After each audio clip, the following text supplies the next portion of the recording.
Bonjour, bonjour chers abonnés, j'espère que vous allez bien. Moi je me porte très bien par la grâce de Dieu. Dans cette vidéo d'exercice de développement personnel, je vais vous entretenir sur la distance conversationnelle. Il vous est sans doute déjà arrivé de vous sentir oppressé par une personne alors que vous discutiez avec elle. Laissez-moi vous dire que la distance entre vous et votre interlocuteur peut jouer un rôle très important dans ce que vous exprimez. Trop près, vous êtes envahissant et trop loin, vous semblez distant. Il faut apprendre à vous placer à la bonne distance lorsque vous conversez avec quelqu'un. La distance conversationnelle varie en fonction de plusieurs éléments. Ça peut être la culture, ça peut être l'histoire personnelle, ça peut être la situation, le milieu. Donc, il faut prendre en compte tous ces critères pour éviter d'envahir votre interlocuteur. Normalement, si on ne parlait pas de Covid, la distance conversationnelle, si on prend par exemple le milieu professionnel, est d'environ 1 mètre. Parce que quand on vient voir son collègue pour soit lui demander un service ou alors soit pour lui demander comment le week-end a été, il ne faut pas non plus être trop loin parce que ça va nous amener à devoir crier et ça pourrait mettre les autres personnes dans le public, si par exemple vous êtes dans un open space, mal à l'aise. Et si vous êtes très proche aussi, ça peut porter à confusion.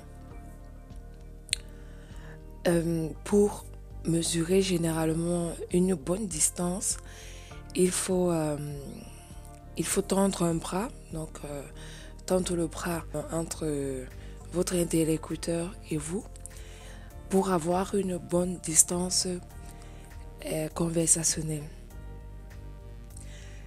Si votre interlocuteur se place trop près de vous et que par exemple vous n'avez pas une certaine proximité, vous pouvez reculer, vous pouvez faire un pas en arrière, mais c'est parfois très déconseillé de le faire de manière brusque parce que ça mettrait votre interlocuteur mal à l'aise et il va se demander est-ce qu'il pue de la gueule ou alors est-ce qu'il pue tout simplement quoi. Donc c'est délicat, c'est vraiment délicat cette situation. Il faut le faire de manière subtile, il faut être diplomatique parce que en fait l'idée c'est de ne pas mettre votre interlocuteur mal à l'aise ou alors de ne pas foirer complètement votre conversation. En gros, ce que je voudrais vous dire, c'est de faire attention, de ne pas envahir l'espace d'autrui, c'est tout. Plus vous respecterez la distance, meilleur sera votre impact personnel et conversationnel avec votre interlocuteur. En bon entendeur, salut.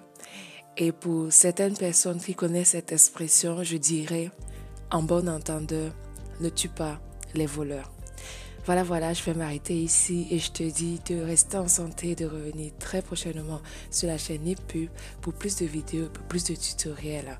Ciao, ciao!